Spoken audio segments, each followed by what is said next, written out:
கொள்கிறோம். இந்த நாளிலும் செய்தி தியானத்திற்காக எடுத்துக்கொண்ட வேத வசனங்கள் வாசி கேட்ட அந்த பகுதியிலிருந்து ஒரு சில வசனங்களை நாம் தொடர்ந்து விதமாக தியானிக்கலாம். எபேசியர் 2ஆம் அதிகாரம் 1-2 வசனங்களை நாம் வாசிப்போம்.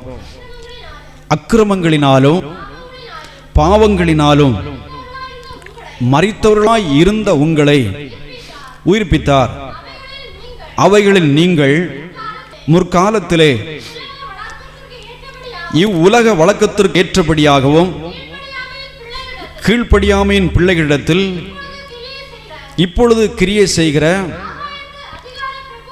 ஆகாயத்து அதிகார பிரபு ஆகிய ஆவிக்கு ஏற்றபடியாகவும் நடந்து கொண்டீர்கள். அப்போஸ்தலனாகிய பவுல் எபேசிய திருச்சபைக்கு தேவ பிள்ளைகளுக்கு பரிசுத்தவான்களுக்கு அவர் எழுதும்போது அக்கிரமங்களினாலும் பாவங்களினாலும் மரித்தவர்களாய் இருந்த உங்களை உயிர்ப்பித்தார் என்று அப்போஸ்தலனாகிய பவுல் அவ்விதமாக எழுதுகிறத நாம் பார்க்கிறோம். அக்கிரமங்களினாலும் பாவங்களினாலும் மரித்தவர்களாய் இருந்த உங்களை உயிர்ப்பித்தார் என்று வேதம் சொல்லுகிறது. ஒரு காலத்திலே அக்கிரமங்களினால் நாம் மரித்திருந்தோம். மனிதனாக நாம் வாழ்ந்து கொண்டிருக்கிறோம். ஆனாலும் மனிதனாக வாழ்ந்தாலும் உள்ளான மனுஷன் புறம்பான மனிதன் என்று சொல்லி வேதம் அவ்விதமாய் சொல்லுகிறது. உள்ளான மனுஷன், ஒரு மனிதனுக்குள்ளே உள்ளான மனிதன் இருக்கிறான், புறம்பான மனிதன் இருக்கிறான். புறம்பான மனிதனை நாம் கண்கூடாக நாம் என்ன செய்வோம், பார்க்கிறோம். நம்முடைய சரீரத்தை நாம் பார்க்கிறோம், புறம்பான மனிதன். அதே சமயத்தில் உள்ளான மனிதன் ஒருவன் இருந்து கொண்டிருக்கிறான். அதான் உள்ளான மனிதன், அது ஆத்துமா என்று சொல்லப்படுகிறது. அதான் உள்ளான மனிதன். இந்த உள்ளான மனிதன் என்ன செய்கிறார், அக்கிரமங்களினாலும் பாவங்களினாலும் மரித்தவர்களாய் இருக்கிறார்கள். அந்த உள்ளான மனிதன் என்ன செய்கிறது என்றால், உள்ளான மனிதன் அக்கிரமங்களினாலும் பாவங்களினாலும் மரித்ததாக இருக்கிறது.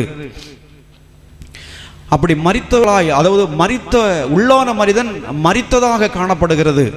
யாருக்கு என்று சொன்னால், இயேசு கிறிஸ்துவை ஏற்றுக்கொள்ளாதவர்களுக்கு, இயேசு கிறிஸ்துவை சொந்த இரட்சகராக, இயேசு கிறிஸ்து என்னுடைய தெய்வம் என்று சொல்லி ஏற்றுக்கொள்ளாத மனிதர்களுக்கு, இயேசு கிறிஸ்து எனது பாவங்களுக்காக மரித்தார், அடக்கம் பண்ணப்பட்டார், உயிரோடு எழுந்தார் என்று சொல்லி விசுவாசிக்காதவள் இருக்கிற மனிதனுக்குள்ளே அந்த உள்ளான மனிதன் என்ன செய்கிறது சொன்னால், விடுதலை பெறாதபடி அது மரித்ததாக காணப்படுகிறது. ஆனால் மனிதன் ஜீவனுடையவனாகத்தான் இருக்கிறான். தன்னுடைய சொந்த கடமைகள் எல்லாம் செய்கிறான், நடக்கிறான், இருக்கிறான், கடமைகளை செய்கிறான், தன் அலுவல்கள் எல்லாம் பார்க்கிறான். ஆனாலும் உள்ளான மனிதன் என்ன செய்கிறான் என்றால், பாவத்தினால் மரித்தவனாக இருக்கிறார்கள், பாவத்திலே அதாவது மரித்தவர்களாக இருக்கிறார்கள். அருமையான தேவனுடைய பிள்ளைகளே, இயேசு கிறிஸ்துவை ஏற்றுக்கொள்ளாமல் ஒருவேளை நீங்கள் இருப்பீர்களானால், உங்களுக்குள் இருக்கிற அந்த ஆத்துமா என்ன செய்கிறது என்றால், அது மரித்ததாக காணப்படுகிறது. ஆனால் ஏற்றுக்கொண்ட தேவனுடைய பிள்ளைகளை, அதான் இங்கே சொல்லப்படும், அக்கிரமங்களினாலும் மரித்தவர்களாய் இருந்த உங்களை அவர் உயிர்ப்பித்தார் என்று சொல்லப்படுகிறது. உயிர்ப்பிக்கப்பட்டவர்கள் ரட்சிக்கப்பட்டவர்களாக இருக்கிறார்கள். கிறிஸ்துவோடு கூட உயிர்ப்பிக்கப்பட்டவர்கள் அவர்கள் தேவனுடைய வார்த்தைகளை ஏற்றுக்கொண்டு தேவனை தங்கள் வாழ்க்கையிலே சொந்த இரட்சகராக, மீட்பராக, மணவாளனாக அவரை ஏற்றுக்கொள்ளும் பொழுது அவர்கள் உயிர்ப்பிக்கப்படுகிறார்கள். உயிர்ப்பிக்கப்பட்டவர்கள் தான் வாழ்க்கையிலே கிறிஸ்துவுக்குள் சந்தோஷமாய் இந்த உலகத்திலே வாழ முடிகிறது, சமாதானமாய் வாழ முடிகிறது, மகிழ்ச்சியாய் வாழ முடிகிறது.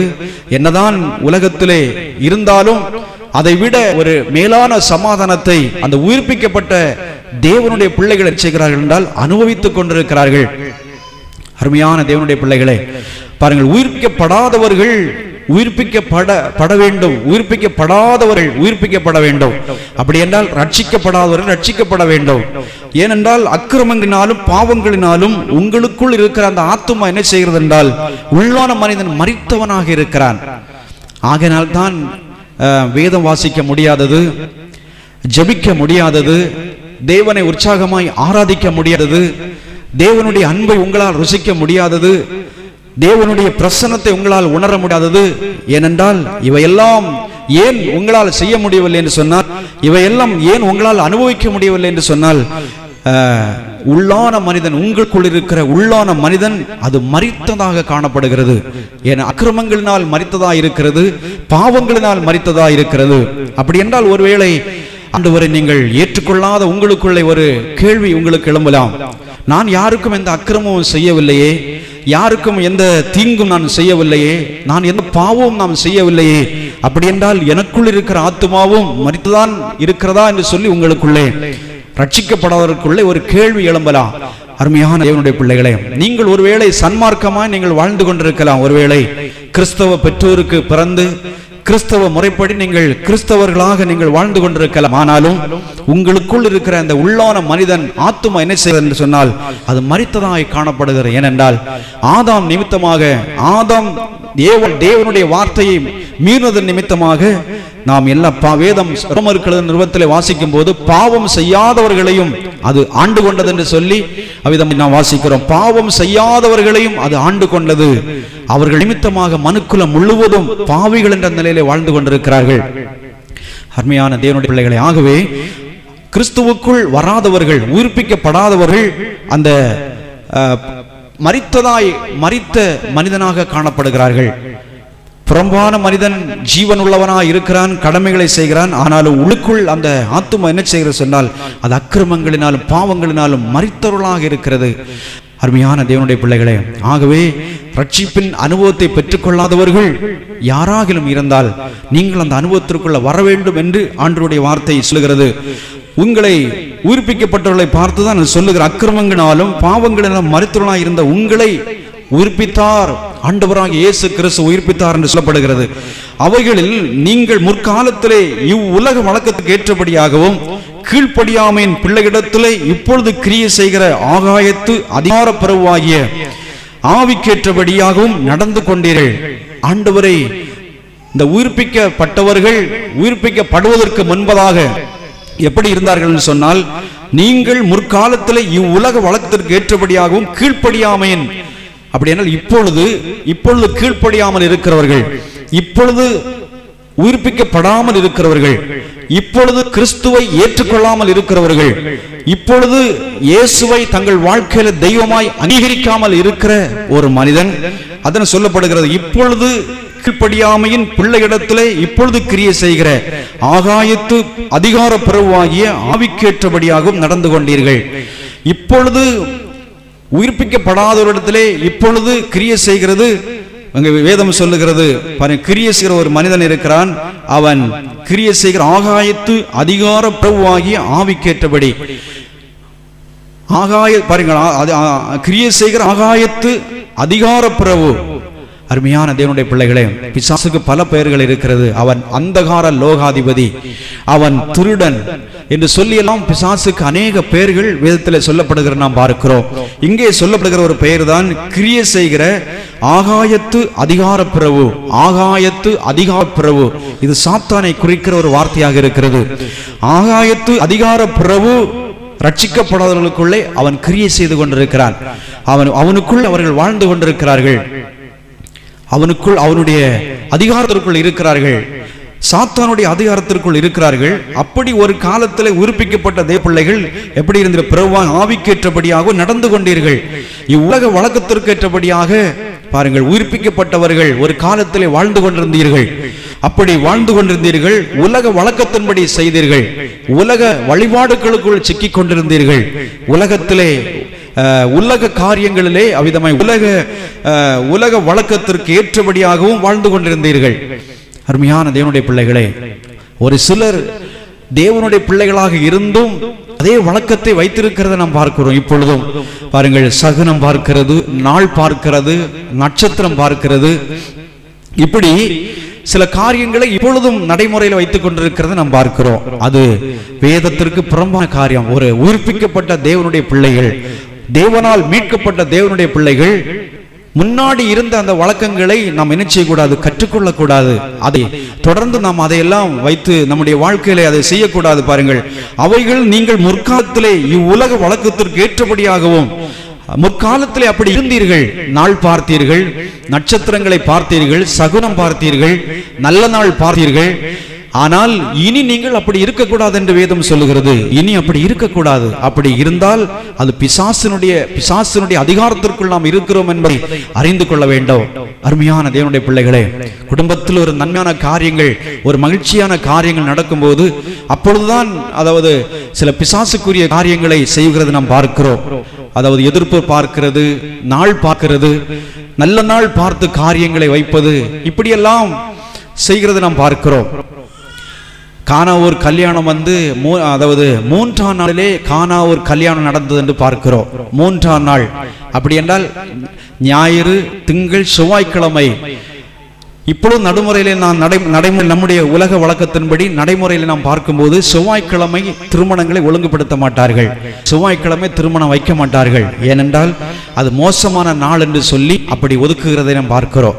ஆனால் வேதத்தில் சொல்லப்பட்ட அந்த கானாவூர் கல்யாணம் 3ஆம் நாளே கானாவூர் என்ற இடத்திலே கல்யாணம் நடந்தது என்று பார்க்கிறோம்.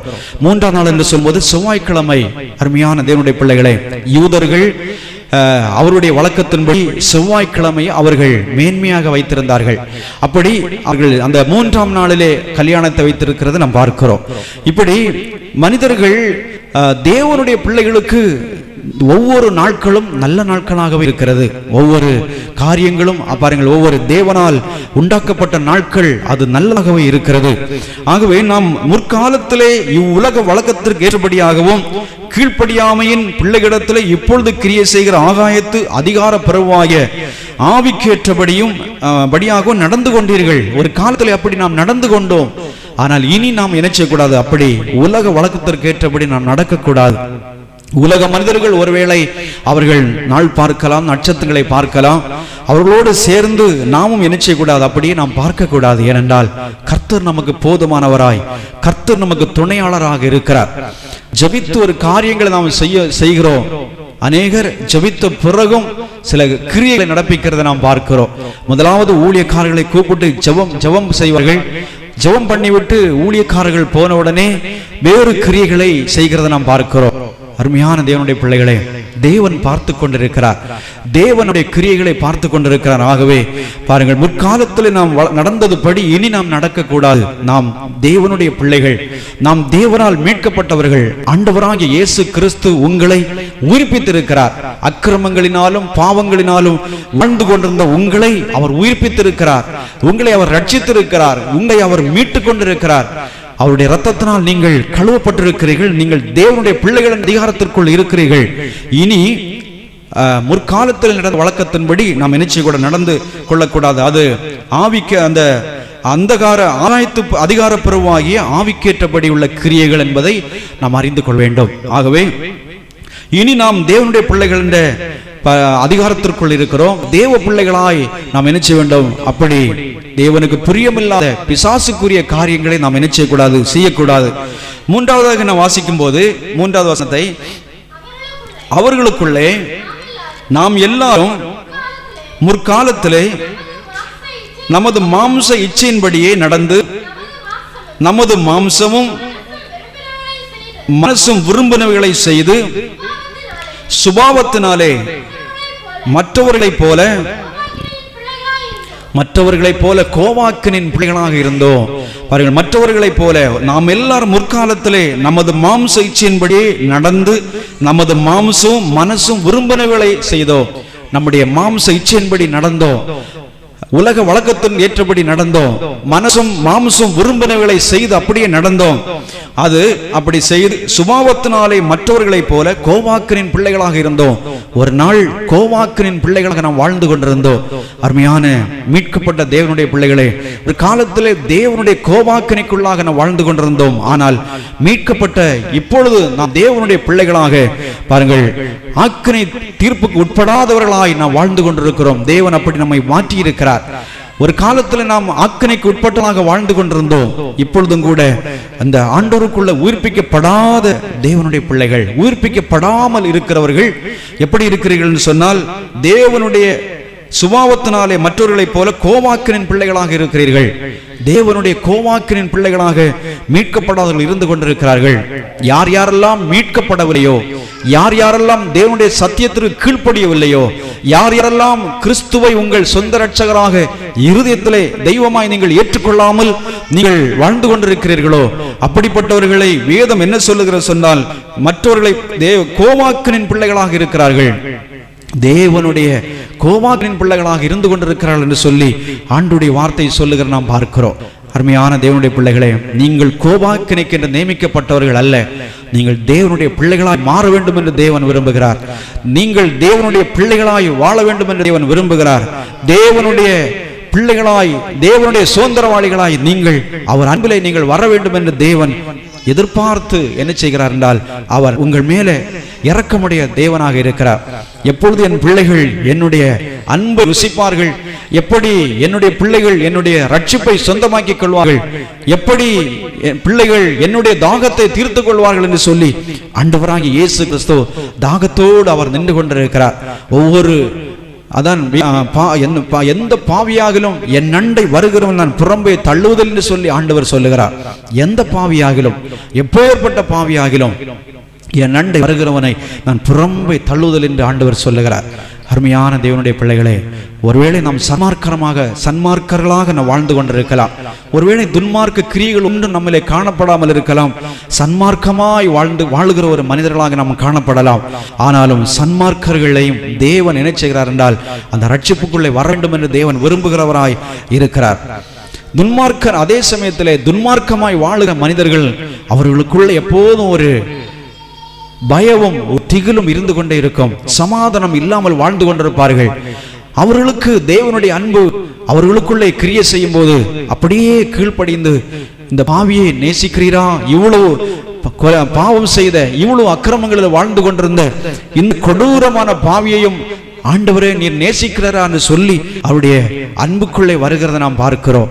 அதே சமயத்திலே சன்மார்க்கமாய் வாழுகிற மனிதர்கள் தங்களை என்ன செய்கிறார்கள், தங்களுடைய சுய அறிவினாலே சுய சித்தத்தினாலே நின்று கொண்டிருக்கிறார்கள். நான் பாவியாக நான் இல்லை, நான் சன்மார்க்கமான வாழ்க்கை செய்கிறேன், யாருக்கும் எந்த தீங்கும் நான் செய்வது கிடையாது, யாரும் என்னால் வருத்தப்பட்டது கிடையாது, என்னால் யாருக்கும் எந்த பாவம் நான் செய்ததில்லை என்று சொல்லி தங்களை என்ன செய்கிறான், தங்களாகவே நினைத்து கொண்டு அப்படியே காலங்களை ஓட்டுகிற கிறிஸ்தவர்களை நாம் பார்க்கிறோம். அருமையான தேவனுடைய பிள்ளைகளே, ஆண்டவர் வேதம் சொல்லும் போது பாருங்கள், சன்மார்க்கனையும் துன்மார்க்கனையும் தேவன் நியாயத்திலே கொண்டு வருவார் என்று சொல்லி தேவனுடைய வார்த்தை சொல்லுகிறது. சன்மார்க்கனையும் துன்மார்க்கனையும் தேவன் நியாயத்திலே கொண்டு வருவார் என்று சொல்லி வேதம் சொல்லுகிற நாம் பார்க்கிறோம். ஆகவே ஒருவேளை நாம் சன்மார்க்கமாக வாழ்ந்து கொண்டிருந்தாலும் இந்த கிறிஸ்துவனுடைய கிறிஸ்து உயிர்ப்பிக்கிற அந்த அனுபவத்தை நீங்கள் என்ன செய்ய வேண்டும், பெற்றுக்கொள்ள வேண்டும். அந்த ரட்சிப்பின் சந்தோஷத்தை நீங்கள் பெற்றுக்கொள்ள வேண்டும். அந்த தேவனுடைய அன்பை ருசிக்கிற அந்த அனுபவத்திற்குள்ள நீங்கள் வர வேண்டும். உங்கள் பெயர் ஜீவ புஸ்தகத்தில் எழுதப்பட வேண்டும். அந்த அனுபவத்திற்குள்ள நீங்கள் வர வேண்டும். ஏனென்றால் கீழ்ப்படியாமல் இருக்கும்போது, மனசும் மாம்சம் விரும்பினைகளை செய்து கொண்டிருக்கும் போது, சுபாவத்தினாலே மற்றவர்களைப் போல கோபாக்கினின் பிள்ளைகளாக ஒருவேளை காணப்படுவீர்கள். தேவனுடைய கோபாக்கினை அவர்கள் மேல் இருந்து கொண்டே இருக்கும். மனம் திரும்பும் வரையிலும், ரட்சிக்கப்படும் வரையிலும், கிறிஸ்துவனால் உயிர்ப்பிக்கப்படும் வரையிலும் தேவனுடைய கோபாக்கினை அவர்கள் மேல் இருந்து கொண்டிருக்கிறத நாம் பார்க்கிறோம்.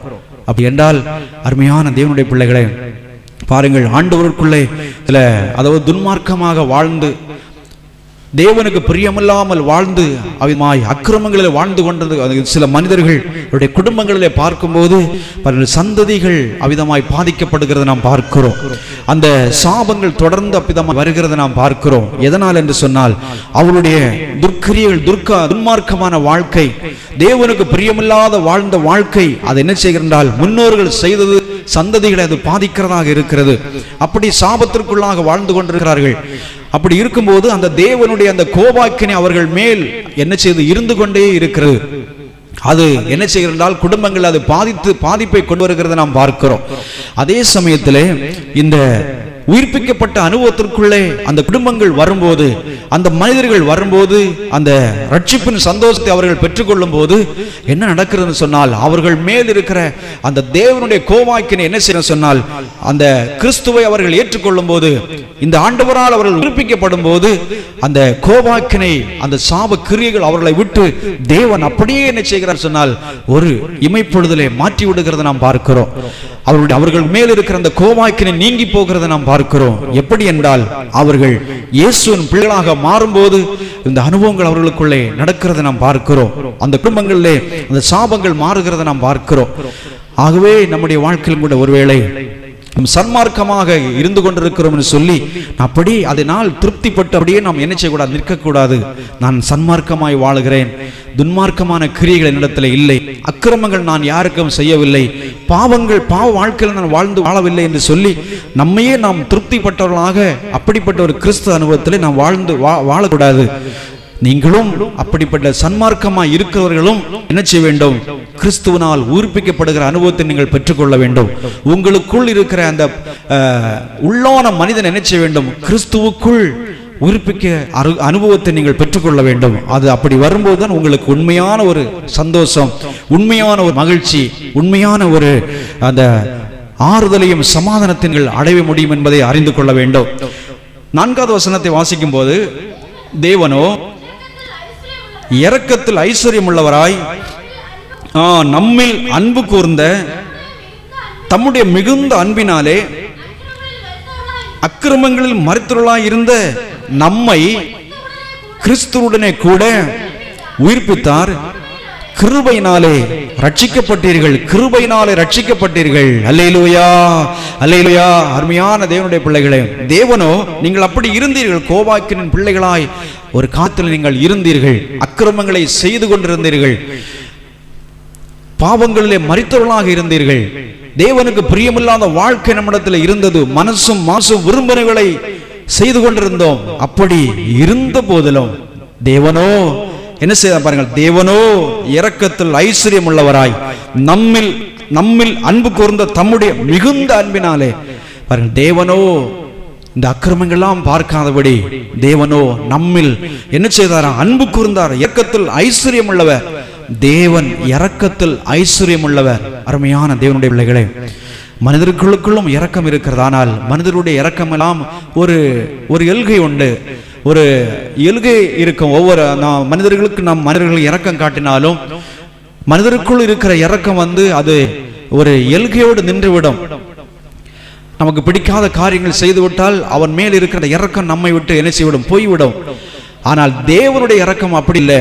தேவனுடைய இரக்கம் அக்கிரமங்களிலாய் வாழ்ந்தவர்களாக இருந்தது பாருங்கள், பாவங்களினால் வாழ்ந்தவர்களாக இருந்த மனிதர்கள் மேலே அவருடைய இரக்கம், தேவனோ இரக்கத்தில் ஐஸ்வர்யம் உள்ளவராய் என்ன செய்தாராம், நம்மில் அன்பு கூர்ந்த தம்முடைய மிகுந்த அன்பினாலே, தேவனுடைய மிகுந்த அன்பினாலே நம்ம என்ன செய்திருக்கிறார் என்றால், அக்கிரமங்களினாலும் மரித்தவர்களாய் இருந்த நம்மை கிறிஸ்துவுடனே கூட உயிர்ப்பித்தார். பிதாவாகி தேவன் நம்மேல் வைத்த அன்பு அவ்வளவு பெரிதாக இருக்கிறது. அருமையான தேவனுடைய பிள்ளைகளே, தேவனோ இரக்கத்தில் ஐஸ்வர்யம் உள்ளவர், இரக்கத்தில் ஐஸ்வர்யம் உள்ள அவரிடத்தில் இரக்கம் ஐஸ்வர்யம், அவர் இரக்கத்தில் ஐஸ்வர்யம் உள்ளவர்.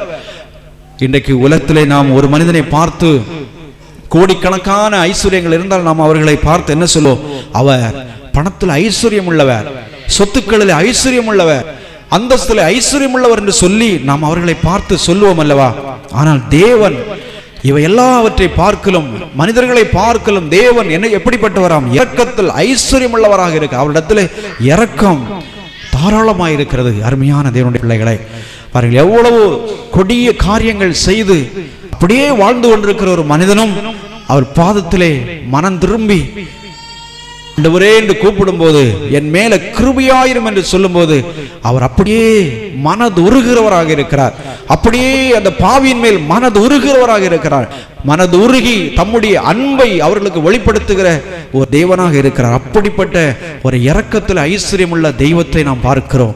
அருமையான தேவனுடைய பிள்ளைகளே, அப்படிப்பட்ட தெய்வம் நம்மேல் பாருங்கள் என்ன செய்தார், அவர் நம்ம அன்பு கூர்ந்ததினாலே அக்கிரமங்களினாலும் மரித்தவர்களாய் இருந்த நம்மை கிறிஸ்துவுடனே கூட அவர் உயிர்ப்பித்திருக்கிறார். கர்த்தராகிய இயேசு கிறிஸ்துவினுடைய சிலுவை மரணத்தின் மூலமாய் நம்ம என்ன செய்தார் என்றால் உயிர்ப்பித்தார் என்று பார்க்கிறோம். அவரோடு கூட உயிர்ப்பித்தார் என்று பார்க்கிறோம். உயிர்ப்பிக்கப்பட்ட படினால தான் நாம் இன்றைக்கு சமாதானத்தோடு நாம் வாழ்ந்து கொண்டிருக்கிறோம். தேவனுடைய மகிழ்ச்சியை நாம் அனுபவித்துக் கொண்டிருக்கிறோம். தேவனுடைய பிள்ளைகள் என்ற அதிகாரத்திற்குள் நாம் வாழ்ந்து கொண்டிருக்கிறோம். இந்த உலகத்திலே மனுஷர்களாக நாம் வாழ்ந்து கொண்டிருக்கிறோம். மிருக குணமுள்ளவர்களாக வாழ்ந்து கொண்டிருந்த நாம் மனிதர்களாக இன்றைக்கு தேவனை மாற்றி இருக்கிறார் என்று சொன்னால், தேவனுடைய அளவற்ற இரக்கம், தேவனுடைய அளவற்ற இரக்கம் நம்மேல் வைத்த அவருடைய அன்பு. அருமையான தேவனுடைய பிள்ளைகளை, ஒவ்வொரு மேலும் அவர் காண்பித்த அந்த அன்பு. ஆனால் நமக்கு அந்த அன்பு தேவன் மேல் வரவில்லை. நமக்கு அந்த அன்பு அவர் நமக்கு பாராட்டுகிற அந்த அன்புக்கு ஈடாக நமக்கு அவரிடத்தில் அந்த அன்பு வரவில்லை. அருமையான தேவனுடைய பிள்ளைகளே, ஆண்டவர் இரக்கத்தில் ஐஸ்வர்யம் உள்ளவராக இருக்கிறார். அப்படிப்பட்ட இரக்கத்தை தான் தேவன் ஒவ்வொரு பாவிகளா இருந்த நம்மையில் அவர் காண்பித்திருக்கிறார். அவருடைய இரக்கத்தினால் தான் நாம் வாழ்ந்து கொண்டிருக்கிறோம். அவருடைய இரக்கத்தினால் தான் நாம் உயிர்ப்பிக்கப்பட்டிருக்கிறோம். அவருடைய இரக்கத்தினால் தான் ரட்சிக்கப்பட்டிருக்கிறோம். அவருடைய இரக்கத்தினால் தான் நாம் மீட்கப்பட்டு தேவனுடைய பிள்ளைகள் என்ற அதிகாரத்திற்குள் நாம் வாழ்ந்து கொண்டிருக்கிறோம். அவருடைய இரக்கத்தினால தான் ஜீவ புஸ்தகத்திலே நம்முடைய பெயர்களை அவர் எழுதியிருக்கிறார்.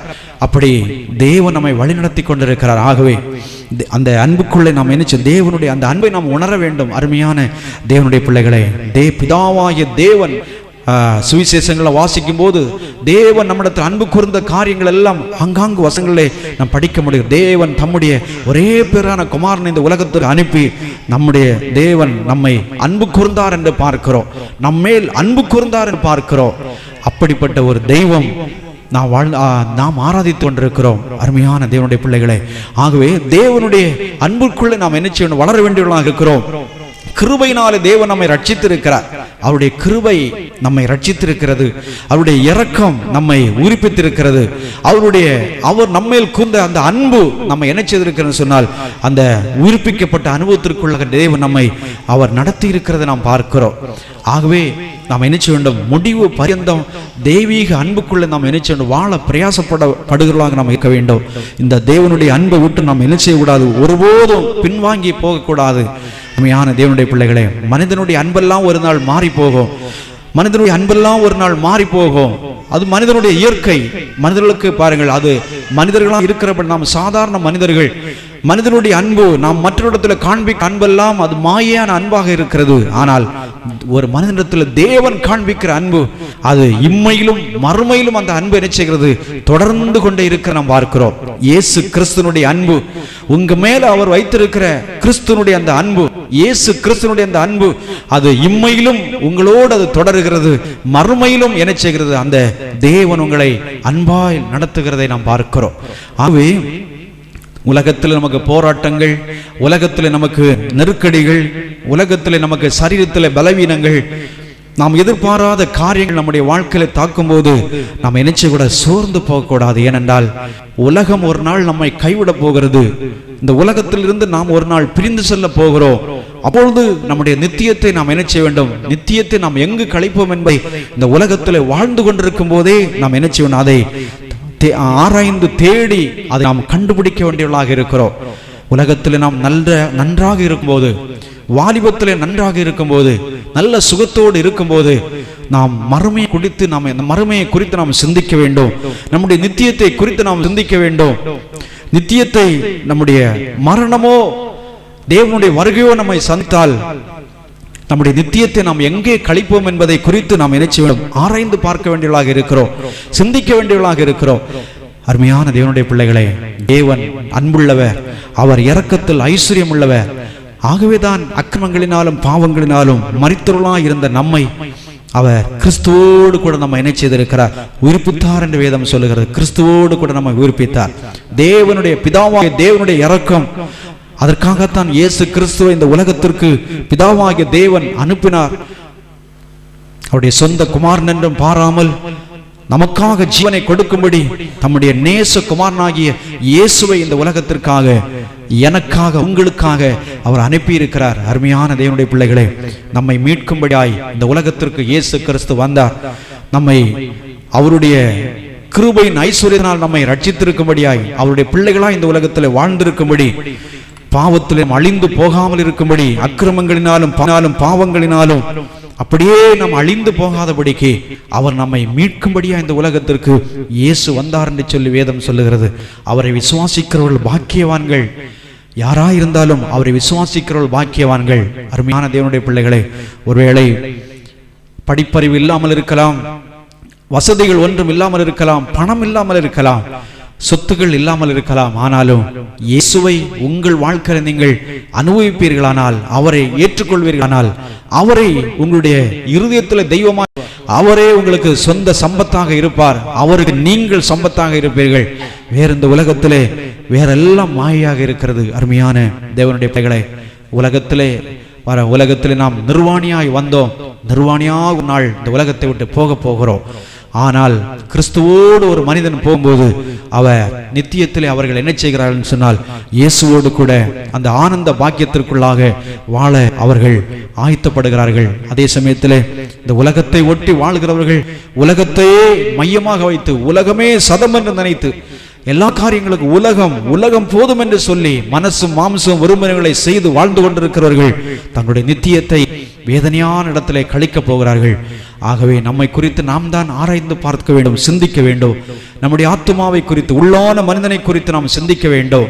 புறம்பான மனிதன் நாளுக்கு நாள் அழிந்து போய் கொண்டிருக்கிறான், உள்ளான மனிதன் நாளுக்கு நாள் புதிதாக்கப்படுகிறான் என்று சொல்லி தேவனுடைய பிள்ளைகளை குறித்து உள்ள அனுபவத்தை அங்கே சொல்லப்படுகிற நாம் பார்க்கிறோம். ஆகவே நம்முடைய வாழ்க்கையை நாம் ஆண்டவருக்குள்ளாக இன்னும் நாம் சீர்படுத்திக் கொள்ள வேண்டும். இன்னும் இயேசு கிறிஸ்துவினுடைய அன்பிலே நாம் என்ன செய்ய வேண்டும், வளர வேண்டியவர்களாக இருக்கிறோம். அப்படி வளரும்போது இன்னும் உங்களுக்குள்ளே பெரிய ஒரு சந்தோஷம், பெரிய ஒரு மகிழ்ச்சி, ஆனந்தம். இந்த உலகத்தில் எந்த போராட்டங்கள் நமக்கு நேராக வந்தாலும் அதையெல்லாம் ஆண்டவருக்குள்ளாக நாம் சகித்து முன்னேறக்கூடிய பலனை தேவனாய கர்த்தர் உங்களுக்கு கொடுக்கிறவராக இருக்கிறார். ஆகவே இப்படிப்பட்ட இந்த தெய்வத்தை நாம் ஒருபோதும் விட்டு பின்வாங்கி போகக்கூடாது. மனிதர்கள் ஒருவேளை பல காரியங்களை நம்மை குறித்து ஒருவேளை சொல்லலாம், நம்மை குறித்து ஒருவேளை அவதூறாக பேசலாம். ஆகவே அதற்கெல்லாம் மனமடிந்து சோர்ந்து நாம் போய்விடக்கூடாது. பிசாசானவன் பல காரியங்களை மனிதர்கள் மூலம் நமக்கு நேராக நாம் சோர்ந்து போகும்படி கொண்டு வருவான். அவைகளெல்லாம் ஒரு பொருட்டாய் நாம் எடுக்கக்கூடாது. நம்முடைய லெக்கெல்லாம் கிறிஸ்துவுக்காக வாழ வேண்டும், கிறிஸ்துவின் லெக்கை நோக்கி ஓட வேண்டும், அவருடைய முகத்தையே நாம் பார்த்து ஓட வேண்டும். உங்களுக்கு முன் கிறிஸ்துவின் லெக்காக இருக்க வேண்டும். உங்களுடைய ஓட்டம் கிறிஸ்துவின் லெக்காக இருக்க வேண்டும். உங்களுடைய ஓட்டம் தேவனுடைய ராஜ்யமாக இருக்க வேண்டும். உங்களுடைய ஓட்டம் நித்தியத்தை குறித்துள்ள ஒரு சிந்தையோடு ஓட வேண்டியதாக இருக்க வேண்டும். அப்படி இருக்கும்போது நம்முடைய முடிவு சமாதானமாய் இருக்கும், சந்தோஷமாய் இருக்கும். ஆகவே தேவனாகிய கர்த்தர் நம்மை உயிர்ப்பித்த உன்னதமான தெய்வத்தை நம்முடைய வாழ்க்கையில இன்னும் அதிகமாய் நாம் ஆராய்க்கிறவர்களாய், இன்னும் அதிகமாய் அவரோடு நாம் அன்பு கூறுவர்களாய், இன்னும் அவரோடு அதிகமாய் நெருங்கி ஜீவிக்கிறவர்களாக, இன்னும் அதிகமாய் அவரோடு கிட்டி சேர்வர்களாய், இன்னும் அவருடைய கிருபாசனத்தண்டிலே இன்னும் அதிகமாய் சேர்ந்து வாழக்கூடிய கிருபைகளை நாம் என்ன செய்ய வேண்டும், ஆண்டவரிடத்திலே கேட்டு அவருக்காக வாழக்கூடிய ஸ்லாக்கியங்களை நாம் என்ன செய்ய வேண்டும், பெற்றுக்கொள்ள வேண்டும். அப்படிப்பட்ட கிருபைகளை கர்த்தர் நிச்சயம் நமக்கு தந்து நம்மை நடத்துகிறவராக இருக்கிறார். விரும்புகிற தேவ பிள்ளைகளுக்கு தேவன் நிச்சயமா இந்த பாதையிலே பரலோகத்தின் தேவன் ஆவியான நம்மை நடத்துகிறவராக இருக்கிறார். ஆகவே இந்த இரவு நேரத்தில் தேவ கரத்தில் நம்மை அர்ப்பணித்து ஆண்டவரை நோக்கி நாம் செபிப்போம்.